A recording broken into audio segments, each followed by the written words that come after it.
ಜನಕ್ಕೆ ತಾನೆ, ಸರ್ಕಾರಕ್ಕೇನು ಹೊರೆ ಆಗಲ್ವಲ್ಲ, ಮುಖ್ಯಮಂತ್ರಿಗಳಿಗೆ ಮಂತ್ರಿಗಳಿಗೇನು ಹೊರೆ ಅಲ್ವಲ್ಲ, ಜನಕ್ಕೆ ತಾನೇ ಹೊರೆ ಆಗೋದು. ಜನಕ್ಕೆ ಹೊರೆ ಆಗೋದಕ್ಕೆ ಅವ್ರು ಖುಷಿ ಪಡ್ತಾರೆ. ಅವರು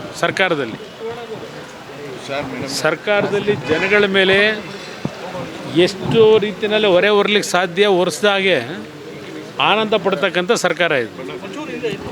ಈ ಸರ್ಕಾರ ರಚನೆ ಆದ ದಿನದಿಂದ ಯಾವ್ಯಾವ ರೀತಿಯಲ್ಲಿ ಜನಗಳ ಮೇಲೆ, ಜನಗಳ ಜೋಬಕ್ಕೆ ಕೈ ಹಾಕಿ ಲೂಟಿ ಮಾಡ್ತಕ್ಕಂಥ ಕೆಲಸಕ್ಕೆ ಕೈ ಹಾಕಿದ್ದಾರೆ, ಒಂದು ಸೀರೀಸ್ ಆಫ್ ಲಿಸ್ಟೇ ಕೊಡ್ಬೋದು. ಮುಂದಕ್ಕೂ ಸಹ ಅದನ್ನೇ ಮಾಡ್ತೀವಿ ಅನ್ನೋದು ಈಗಾಗಲೇ ಹೇಳಿದ್ದಾರಲ್ಲ. ಅಲ್ಲೆಲ್ಲ ಬೆಂಗಳೂರಿನಲ್ಲಿ ನೀರು ಸರಬರಾಜು ಮಂಡಳಿಯವರು ಏನು ಹೇಳಿದ್ದಾರೆ, 1,000 ಲೀಟ್ರಿಗೆ 51 ರೂಪಾಯಿ ಖರ್ಚಾಗುತ್ತೆ. ಅದರಿಂದ ನಾವೀಗ ಅದರದ್ದು ದರ ಏರಿಸಬೇಕಾಗಿದೆ. ಹಾಲಿನ ದರ ಏರಿಕೆ ಮಾಡಬೇಕು, ವಿದ್ಯುತ್ ಶಕ್ತಿ ದರ ಏರಿಕೆ ಮಾಡಬೇಕು.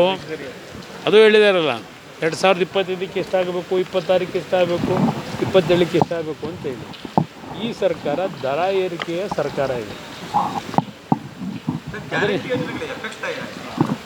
ನೋಡಿ, ಗ್ಯಾರಂಟಿ ಯೋಜನೆಗಳಿಗೂ ಇದಕ್ಕೂ ಸಂಬಂಧ ಇಲ್ಲ.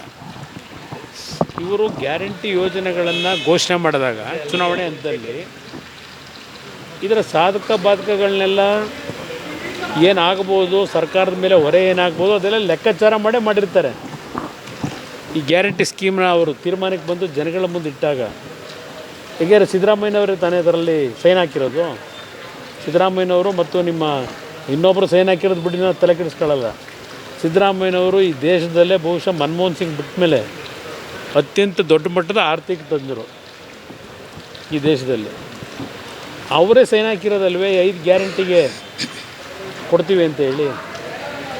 ಅದನ್ನು ಅವರು ಸೈನ್ ಹಾಕಬೇಕಾದ್ರೆ, 5 ಗ್ಯಾರಂಟಿ ಘೋಷಣೆ ಮಾಡಬೇಕಾದ್ರೆ ಇದರ ಸರ್ಕಾರದ ಮೇಲೆ ಬೀಳ್ತಕ್ಕಂಥ ಖರ್ಚು ವೆಚ್ಚಗಳ ಬಗ್ಗೆ ಅವ್ರಿಗೆ ಮಾಹಿತಿ ಇಟ್ಕೊಂಡೇ ಮಾಡಿರ್ತಾರೆ. ಅಲ್ಲ ಸರ್, ಈಗ ಗ್ಯಾರಂಟಿನ ನೆಪ ಮಾಡಿಕೊಂಡು ಅಭಿವೃದ್ಧಿನೂ ಮಾಡ್ತಾನೆ, ಈ ರೀತಿಯಾಗಿ ದರ ಏರಿಕೆ ಮಾಡುವಂಥದ್ದು ಅಭಿವೃದ್ಧಿ ಮಂತ್ರಿಗಳಿಗಂತೂ ಆಗ್ತಾ ಇಲ್ವಾ? ಅಭಿವೃದ್ಧಿ ಅವ್ರಿಗಂತೂ ಆಗ್ತಾ ಇದೆಯಲ್ಲ. ಜನಕ್ಕಾದರೆಷ್ಟು, ರಾಜ್ಯಕ್ಕಾದರೆಷ್ಟು, ರಾಜ್ಯಕ್ಕೆ ಆಗದೇ ಇದ್ದರೆಷ್ಟು ಕೇಳೋರು ಯಾರು? ಅವರ ಅಭಿವೃದ್ಧಿಗಳು ಭಾಳ ಯಥೇಚ್ಛವಾಗಿ ಖುಷಿಯಾಗಿ ಮಾಡ್ಕೊತಾ ಇದ್ದಾರೆ.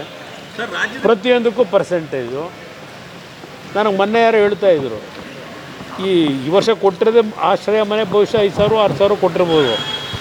ಅದಕ್ಕೂ ಸಹ ಪರ್ಸೆಂಟೇಜು ನೆನ್ನೆ ಕೇರ್ಪೇಟೆಗೆ ಹೋದಾಗ ಹೇಳ್ತಾಯಿದ್ರು. ಆಶ್ರಯ ಮನೆ ಅಲಾಟ್ಗೂ ಹಿಂದೆ ಏನೋ ಪಿ ಡಿ ಓನೋ ಪಾಡಿವನೋ ಅದೆಂಥದ್ದು ಮನೆ ಅಲಾಟ್ ಆಗಬೇಕಾದ್ರೆ ವಸೂಲಿ ಮಾಡೋಣ ಅಂತ ಹೇಳೋರು ಹಿಂದೆ.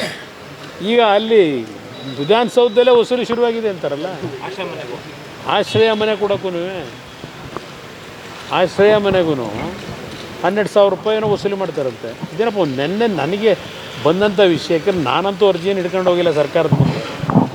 ಶಾಸಕರುಗಳು ಹೇಳೋದು, ನಾನು ಹೇಳೋದಲ್ಲ. ಅದರಿಂದ ಅವರು ಸಂಪದ್ಭರಿತವಾಗಂತೂ ಇದ್ದಾರಲ್ವ.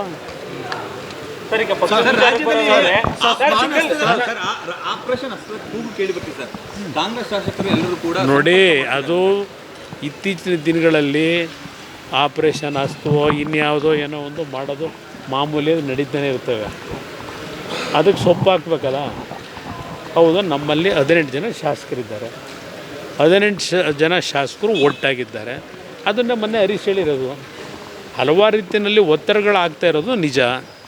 ಆದರೆ ನಮ್ಮಲ್ಲಿ ಎಲ್ಲ ನಾವು ಒಂದು ಒಗ್ಗಟ್ಟಲ್ಲಿ, ಒಂದು ವಿಶ್ವಾಸದಲ್ಲಿದ್ದೇವೆ ಅಂತಕ್ಕಂಥದ್ದನ್ನು ಈಗಾಗಲೇ ಶಾಸಕರ ಪರವಾಗಿ ಹರೀಶ್ ಹೇಳಿರ್ತಕ್ಕಂಥದ್ದು. ಅವರೆಲ್ಲ ಕೂತು ಚರ್ಚೆ ಮಾಡ್ತಾ ಇರ್ತಾರೆ. ಬೆಳಗಾವಿ ಅಧಿವೇಶನದಲ್ಲೂ ಏನೇನು ನಡೀತಿದೆ ಅಂತಕ್ಕಂಥದ್ದು ಅವರೆಲ್ಲ ಮ್ಯೂಚುವಲಿ ಮುಕ್ತವಾಗಿ ಚರ್ಚೆ ಮಾಡ್ಕೊಂಡಿರ್ತಾರೆ, ಏನೇನು ನಡೀತಿದೆ ಅಂತ ಹೇಳಿ.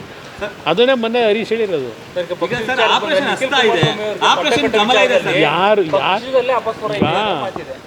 ಯಾರು ಪಟ್ಟ ಕಟ್ಟಕ್ಕೆ ಹೊರಟಿರೋದು?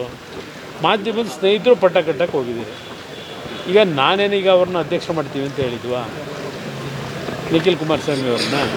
ನಿಖಿಲ್ ಕುಮಾರಸ್ವಾಮಿ ಅವ್ರ ಹೆಸರನ್ನ ಮುಂಚೂಣಿಗೆ ತಂದಿರತಕ್ಕಂಥ ಮಾಧ್ಯಮದಲ್ಲಿ ಕೆಲವು ಮಾಧ್ಯಮದಲ್ಲಿ ಬಂದಿರೋದು ನೋಡಿದ್ದೇನೆ. ನಮ್ಮಲ್ಲಿ ಇನ್ನೂ ಚರ್ಚೆಗಳೇ ಆಗಿಲ್ಲ. ಇನ್ನೂ ಸಾಂಸ್ಥಿಕ ಚುನಾವಣೆಗಳಾಗಬೇಕು ಪಕ್ಷದಲ್ಲಿ. ಅದೆಲ್ಲ ಆಗಿದೆ. ಈಗಲೇ ಅವೆಲ್ಲ ಪ್ರೋಸೆಸ್ ಪ್ರಾರಂಭ ಆಗಿದೆ.